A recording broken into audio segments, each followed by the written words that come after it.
Muy buenos días, mis amados hermanos y hermanas. No hay nada mejor que empezar el día con la inspiración de nuestros profetas. Espero te guste mucho este programa. Bienvenidos a Discursos y Profetas de Ven Sígueme con Walter Posada.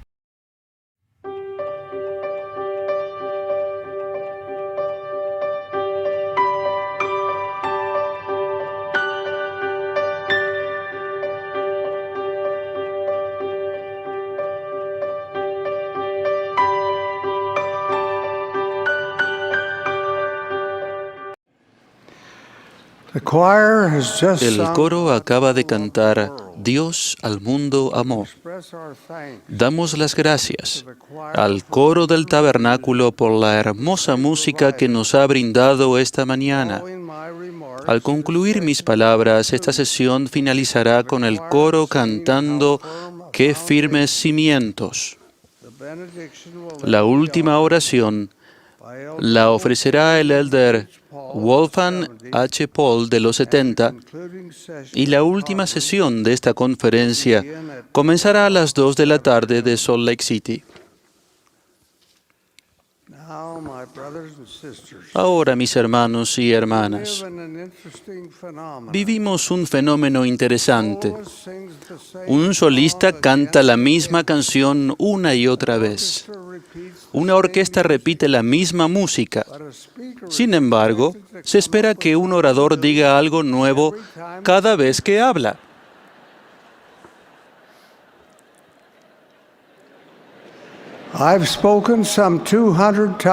He hablado más de 200 veces en la conferencia general y voy a romper con esa tradición en esta mañana y repetir hasta cierto punto lo que he dicho en otra ocasión. La Iglesia se ha convertido en una gran familia diseminada por toda la tierra.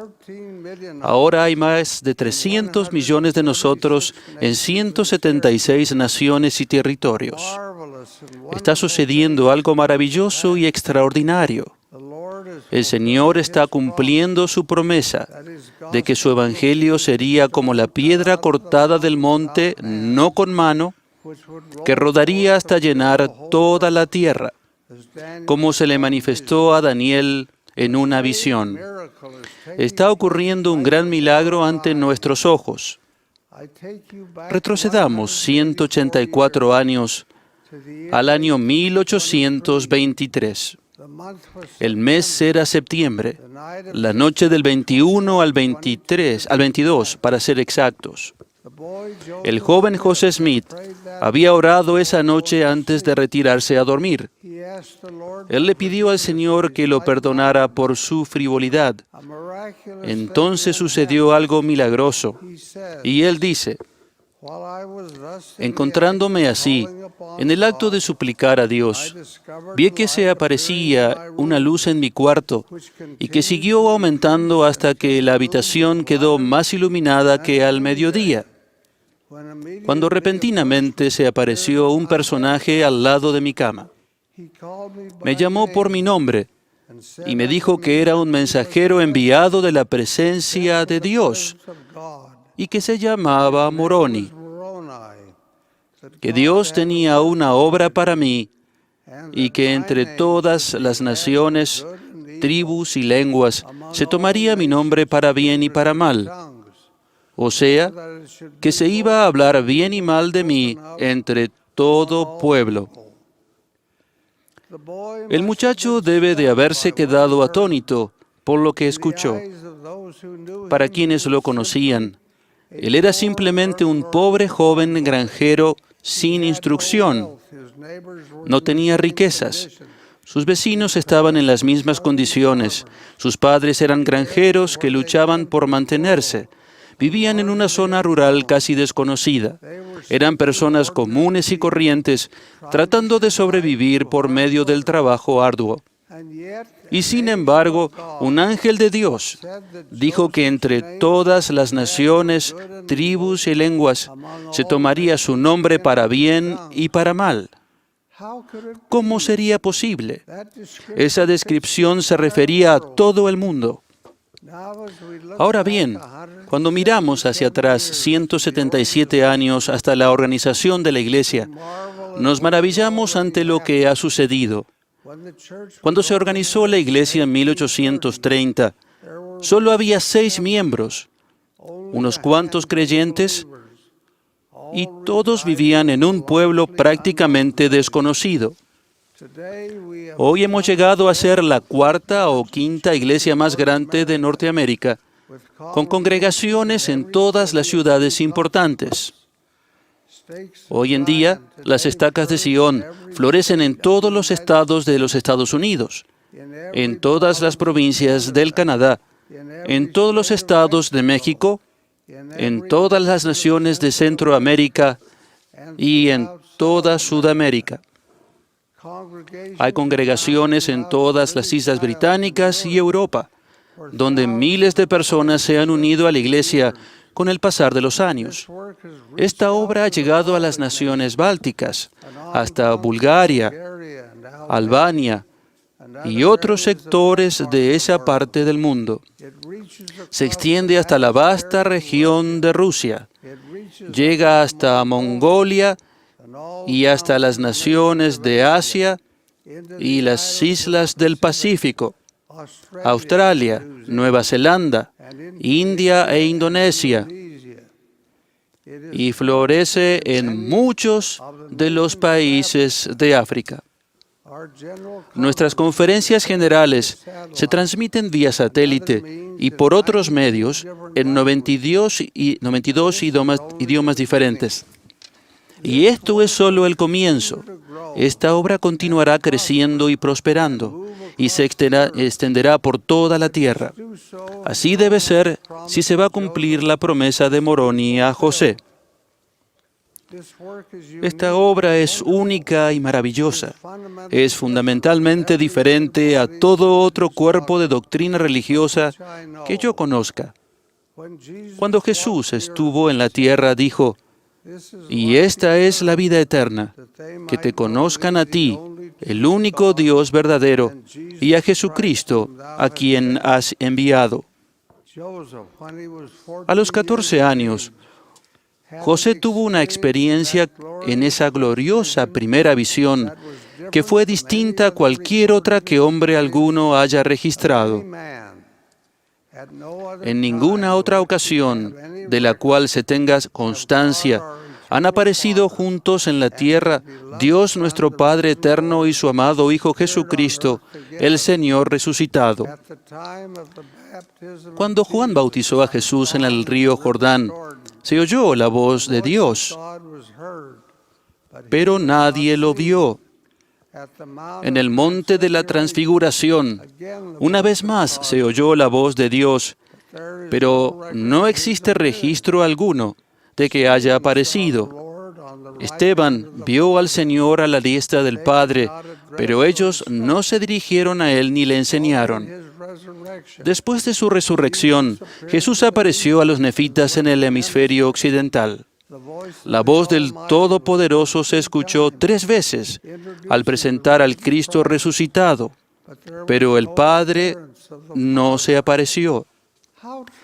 Qué extraordinaria fue la visión en el año 1820, cuando José oró en el bosque y allí, ante él, aparecieron tanto el Padre y el Hijo. Uno de ellos le habló llamándolo por su nombre y dijo señalando al otro: "Este es mi Hijo amado, escúchalo". Nunca antes había sucedido algo así. Uno tiende a preguntarse por qué era tan importante que ambos, el Padre y el Hijo, aparecieran. Creo que fue porque iniciaba la dispensación del cumplimiento de los tiempos, la final y última dispensación del Evangelio, cuando los elementos de todas las dispensaciones previas se reunirían en un lugar.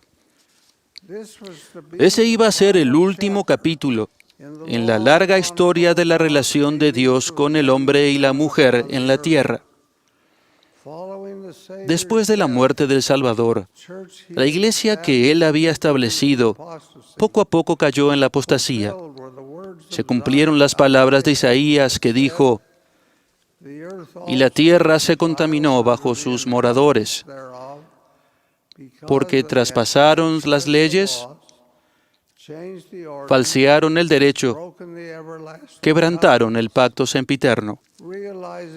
Al darse cuenta de la importancia de conocer la verdadera naturaleza de Dios, los hombres se han esforzado por encontrar un modo de definir a Dios. Los clérigos eruditos discutieron unos con otros. Cuando Constantino se convirtió al cristianismo en el siglo IV, convocó a una gran reunión de los hombres doctos con la esperanza de que pudieran llegar a una conclusión en la que todos estuvieran de acuerdo en cuanto a la naturaleza de Dios. Lo único que lograron fue una conciliación de varios puntos de vista. El resultado fue el Credo de Nicea del año 325 después de Cristo.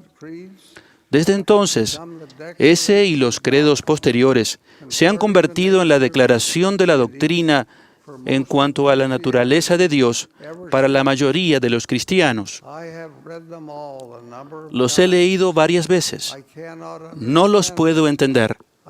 Creo que otras personas no los pueden entender, y estoy seguro de que el Señor también sabía que muchos no los entenderían. Por ello, en 1820, en esa incomparable visión, el Padre y el Hijo aparecieron ante el joven José. Le hablaron con palabras que él pudiera oír, y él les habló a ellos. Ellos podían ver, hablar y oír. Eran personas, tenían sustancia. No eran seres imaginarios, eran seres con cuerpos de carne y hueso. Y de esa experiencia viene nuestro conocimiento único y verdadero de la naturaleza de Dios. No es de extrañar que cuando José escribió los artículos de fe en 1842, declaró como el número 1, nosotros creemos en Dios el Eterno Padre y en su Hijo Jesucristo y en el Espíritu Santo. Como todos ustedes bien saben, a lo largo de los años siguió una verdadera nube de testigos, como lo describió Pablo en forma profética. El primero que vino fue Moroni, con las planchas, de las cuales se tradujo el Libro de Mormón. ¡Qué cosa tan extraordinaria y notable fue esa! La historia de José sobre las planchas de oro fue fantástica. Era difícil de creer y fácil de poner en duda. ¿Podría haberla escrito él mismo? Aquí está, mis hermanos y hermanas, para que todos la vean, la utilicen y la lean. Todo intento de explicar su origen que no sea el que él dio ha fracasado. Él tenía escasa instrucción y, sin embargo, en muy poco tiempo, realizó la traducción que, al ser publicada, contiene más de 500 páginas. Pablo declaró que por boca de 2 o 3 testigos se decidirá todo asunto. La Biblia fue el único testigo por siglos. Es un libro preciado y maravilloso. Ahora tenemos un segundo testigo que declara la divinidad de Cristo. El Libro de Mormón es el único libro que se haya publicado, a mi entender, que contenga la promesa de que quien lo lea con espíritu de oración y pregunte a Dios acerca de él en oración, recibirá mediante la revelación el conocimiento de que es verdadero por el poder del Espíritu Santo. Desde que se publicó por primera vez en la imprenta rural de Palmyra, Nueva York, se han producido más de 133 millones de ejemplares. Se ha traducido a 105 idiomas y no hace mucho se lo nombró como uno de los 20 libros de mayor influencia que se hayan publicado en Norteamérica. Recientemente, Se vendió una primera edición por $105,000, pero la edición rústica más barata tiene el mismo valor para el lector que ama su lenguaje y mensaje.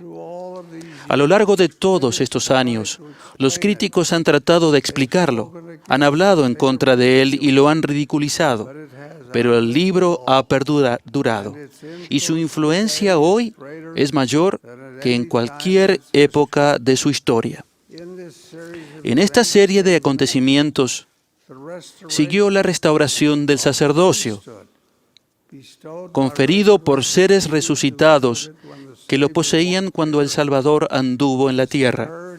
Eso ocurrió en 1829, cuando José tenía solo 23 años.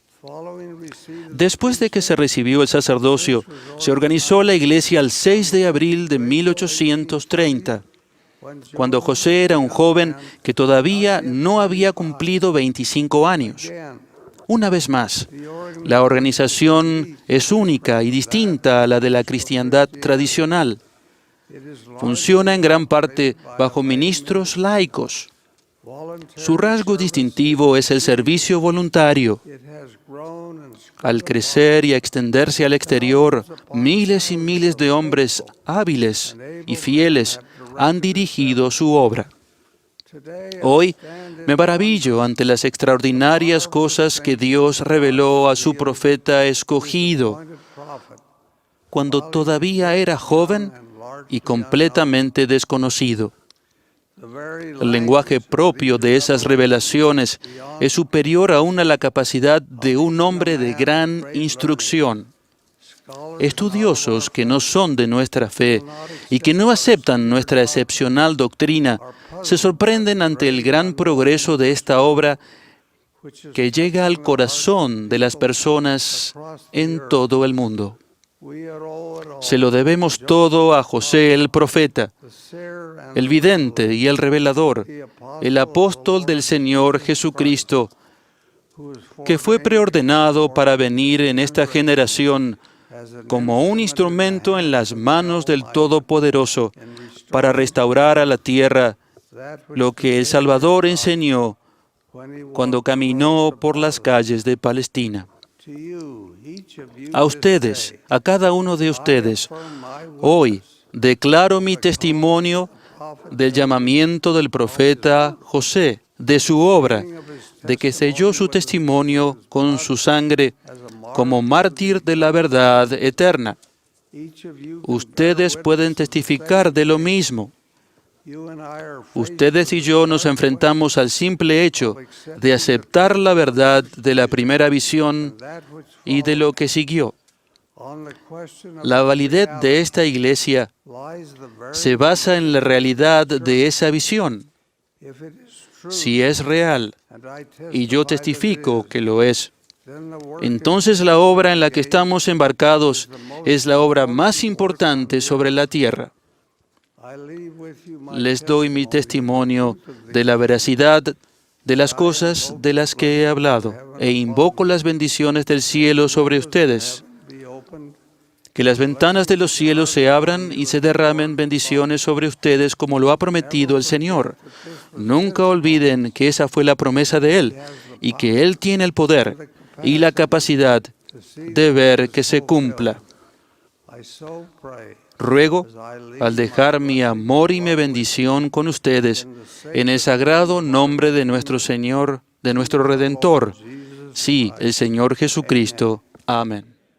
Espera, no te vayas todavía. Recuerda que tenemos muchos contenidos para ti. Elige el que más te gusta, aquí en Ven, Sígueme con Walter Posada.